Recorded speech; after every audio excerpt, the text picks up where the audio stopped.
ଜୟଗୁରୁ। ये जगहटी को आपण मैंने देखिकी समस्ते जानीपे। ये हूँ महानदी विहार स्थित जगन्नाथ मंदिर प्रांगण।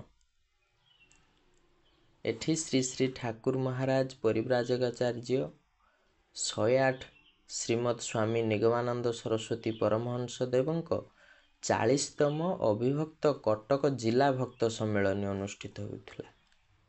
यार आवाहक थिले झांझरी मंगला सारस्वत संघ। यही सम्मेलनी टी 4/2/25 रु 5/2/25 तारीख 2 दिन धरी अनुष्ठित होता। उक्त सभारे बहु मान्यगण्य अतिथि जोग देइथिले। ता सहित ट्रस्ट बोर्डर बहु मान्यगण्य व्यक्ति मध्य जोग देइथिले। स्वयं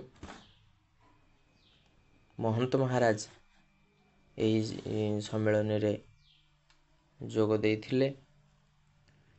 ये होउछंती झांझरी मंगला संघर माँ और भाई माने शेषरे ठाकुरंक सहित गोटे फोटोचित्र नैचंती।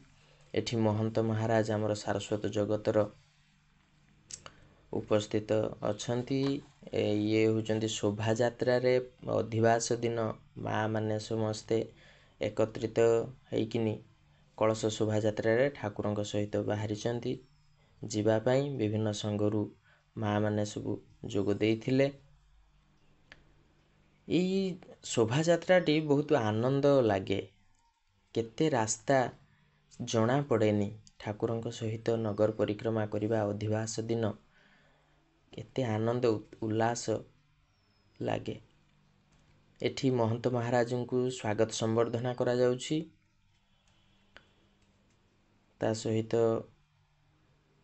विभिन्न संघर भाई और माँ माने एठी अछंती। एठी ये होचंती काफला सारस्वत संघर जो गणी भाई तांकर पुओ आ तांकर पुतुरा ये होचंती तांकर निज माँ आ तांकर घर माँ।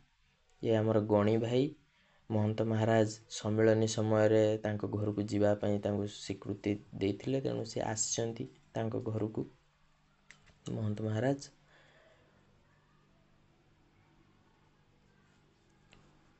महंत महाराजंकर पाद धूली तांको घरे पड़िछि।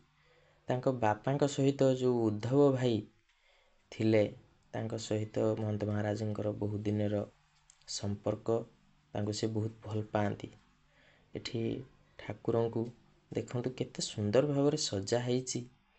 आखि लाखिकिनी रही जाउछि। जो माली सजेइछंती जहा मनस्कामना तांकर रहिछि प्रभु आपणक चरण रे प्रार्थना तांकर मनस्कामना पूर्ण हेउ। प्रभु केड़े सुंदरिया दिश हे आजी केउ माली कला बेश जहा मने भाली सजाइछि माली पूर्ण हेउ अभिलाष हे प्रभु पूर्ण हेउ अभिलाष। एतिक कही ठाकुरंक चरण रे प्रार्थना रखुची। जय गुरु जय गुरु जय गुरु।